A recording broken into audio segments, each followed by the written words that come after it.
Hi everyone, this is Nadia. I am an occult specialist that uses spiritual intelligence to empower entrepreneurs into a healthy, empowered money story to live a balanced life. And today I want to talk about a really important topic that I have dealt with for so long in Spartanite that it's almost just become a bit crazy. There's a candle burning and I'm just trying to watch that my whole house doesn't catch fire, basically. So yeah. Moving on.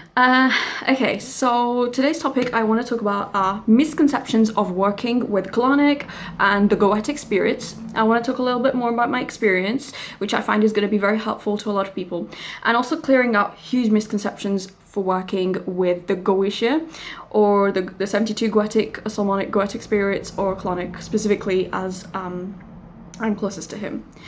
So it comes as no surprise for everybody watching this that a lot of people find Spartanite through Clauneck, or they find it through Duchess Boone or working with the Goetia. First thing, disclaimer, is I don't do any evil work. Please don't contact me for any evil work. Don't contact me to curse people, hex people, drive them crazy. Just don't, okay?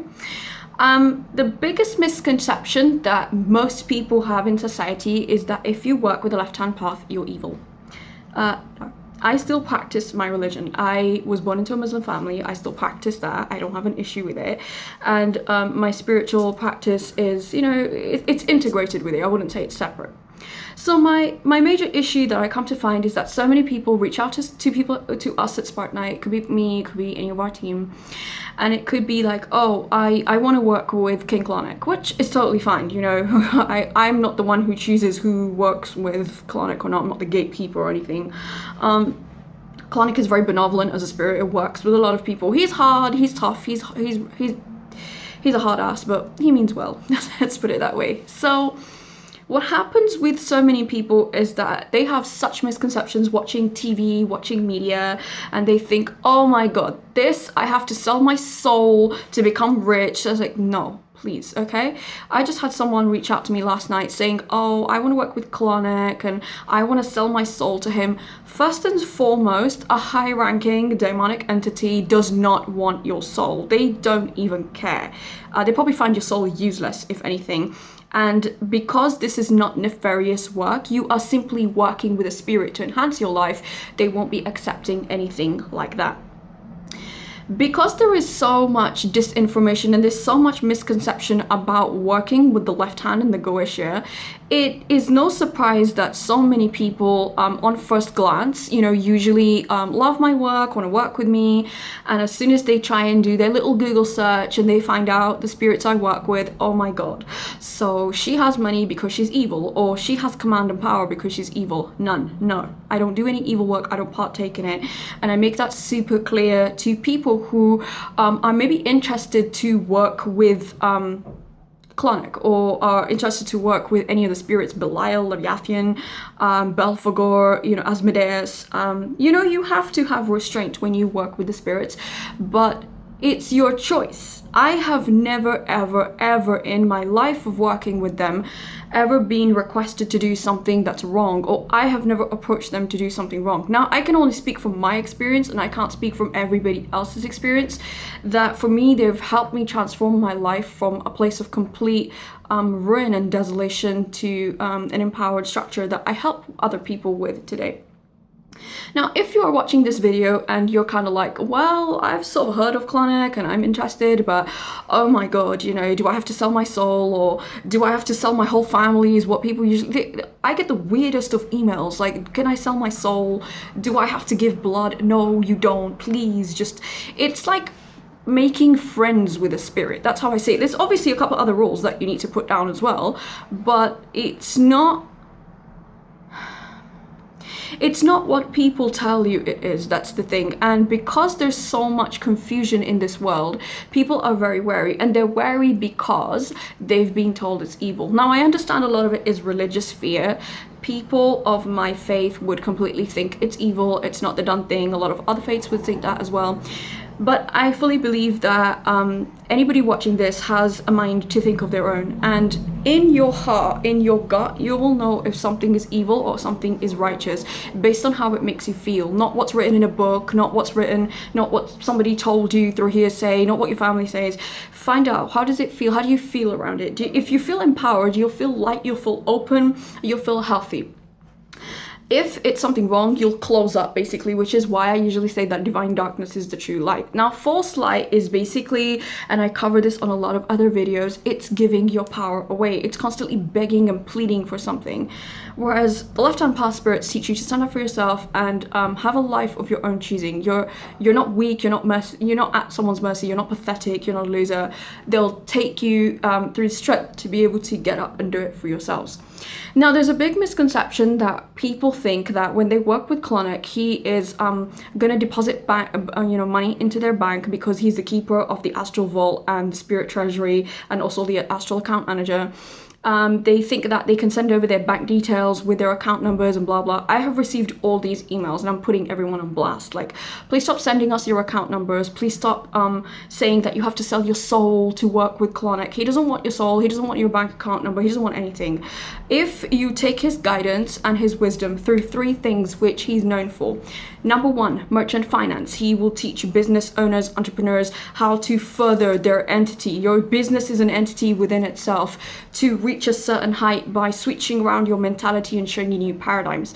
Number 2, the spirit of wealth. That's self-explanatory. Number 3, the spirit of value, which, frankly speaking, if you don't and you can't see value in something, you will seriously struggle to be able to actualize your life, or self-actualize, so to speak. You'll see something that's in front of you and your own fear ends up stopping you. Like, oh, I don't know what this is, so I don't know what this is, I will hesitate. Prime example I'll give is this. So I was trying to check some stuff online, and I'm sure everybody watching this knows that they'll give you like a trial period with your credit card for like 7 days, 14 days. So I checked it, and just before I clicked pay now, I wanted to know how I could cancel my account because I just wanted to check it for that and I wasn't looking to take the subscription. So I stopped, I went back from checkout, I read all the details, I wrote the phone number down, and then I registered for it. I saw it within 5 minutes, I had my information, and I went and I canceled the account.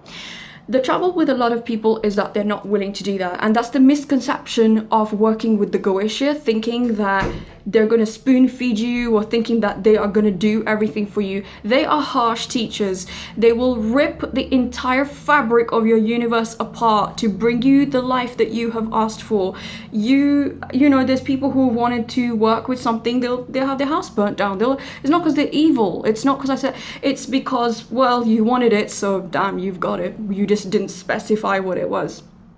I'll never forget a friend of mine who used to always say, oh, well, you know, I would love a man to help me with my expenses or my finances, blah, blah, this, that. So she made a petition to Clauneck, and yeah.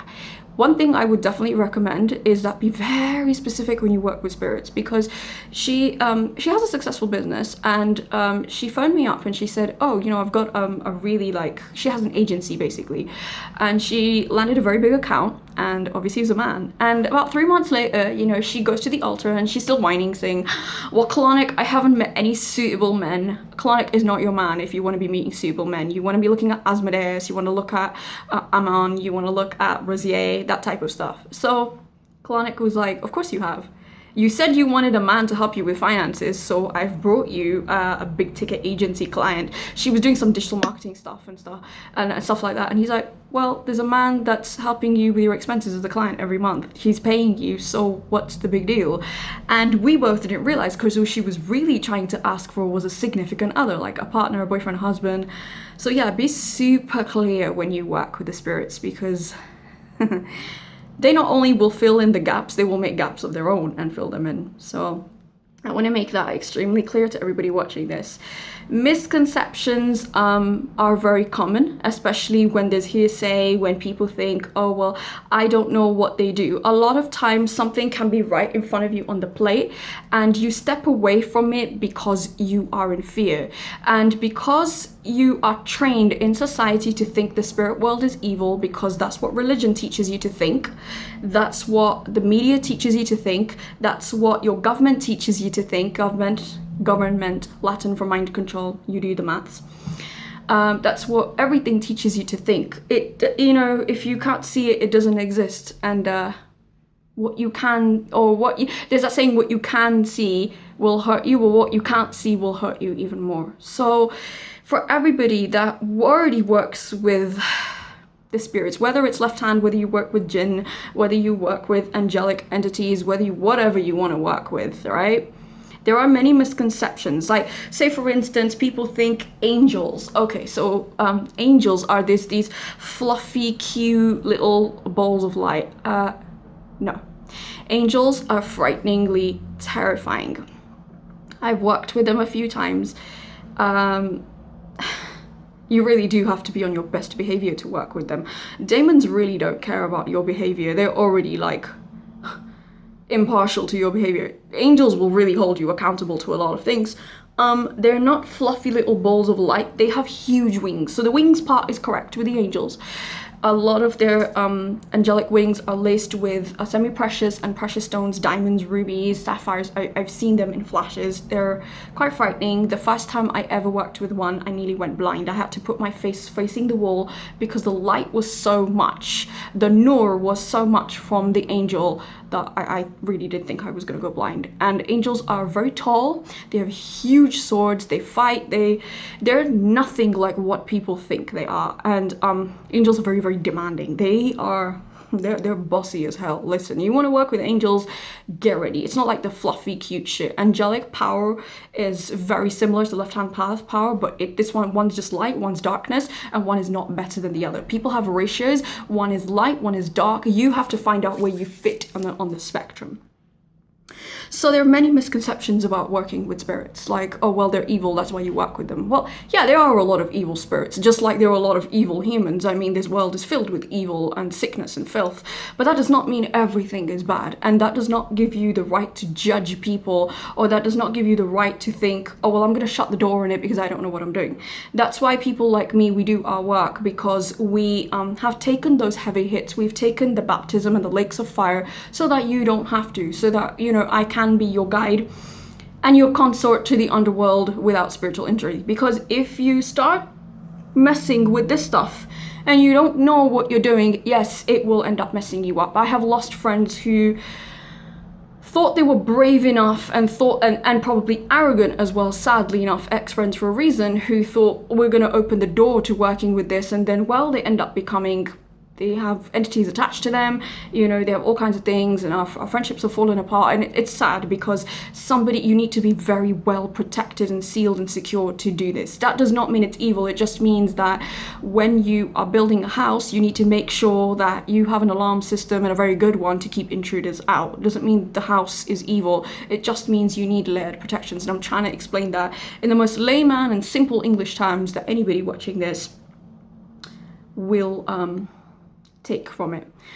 So why are there so many misconceptions? As I've said, just media, religion, politics, blah blah. They want to keep you away from your own power, and because there's so many people that do work with the spirit world and use it for evil purposes, now it's become the norm that everybody thinks that's what's happening, and no, it's not. So my advice to anybody that's already working with the Goetia, just step up protections. You know, you can never know. You can never be too careful. My advice to people that wish to work with it or want to learn more, just for educational purposes, please don't believe everything you read on the internet. Please don't believe everything you read in books. Please don't believe in things that are given to you without doing your research, without speaking or summoning the spirit first, because it can feel quite daunting, like, oh wow, you know, I don't know. Like the first time I worked with Clauneck, I didn't know what to expect. I was like, how's he gonna show up? What's he gonna say? But he came through, and he didn't like what I was doing. I was giving my time too freely to a company where there was low value clients, so he shut off my voice. He just said, you obviously need rest, and if you don't have a voice, you can't speak, which means you can't make money, and just lie in bed and do nothing, just rest. It can sound extreme to a lot of ordinary or average people that don't work with the spirit world, but if they've told you that you need rest, it's because they can see you need rest, and so on and so forth, basically. And they will pull out all the stops to be able to protect you and make sure that you save yourself from your own stupid human mistakes, which we are all capable of being human. So in conclusion, I will probably say that please do your own research. If you're called to the spirit realm, listen to your intuition. Don't completely just shut it out and think, well, it's not for me, it's scary, it's dangerous, because that's what most people are led to believe. That's why they come up with nonsensical questions like, am I going to burn in hell? The answer is no. Do I need to sell my soul? No. Is my family gonna die after working with them? No, nothing is gonna happen. There are no side effects, basically. The only side effect I can say is you become an improved version of yourself. You become more accepting of other people. You increase in your strength, your knowledge, your wisdom, your power, your command, your boldness, and your vigor. And you are able to help humanity in the best way possible. And you are never really alone because they always really look out for you. So there are no negative side effects to working with spirits who are healthy. High-ranking spirits are not even a fan of humans to start with. They're kind of like, yeah, all right, cool, we'll work with you, but it's the low lives you need to worry about. As Clauneck usually says, if they're low lives, don't work with them, don't be around them. Because it's sort of like a good, morally upstanding human put next to a rapist or a pedophile. Well, you're both human by race, but you're two different animals, so to speak. So I hope that answers the question that a lot of people come to us with, this, that, can we do this, can we do that? There are no negative side effects to working with it. There seriously isn't. The only negative side effect is your fear. You're conditioned to fear it, and when you fear it, you step away from it. When you step away from it, you potentially close the door on something that could have changed your life. Okay? So I hope that's explained a lot of it, because wow, the amount of questions I get around it is a bit crazy, and it was just time I did a video and be very candid about my own experiences and sort of what to expect type of thing. Okay? Like, comment, share, subscribe. Thank you so much for watching. We'll be back soon with the next round. Take care. Bye.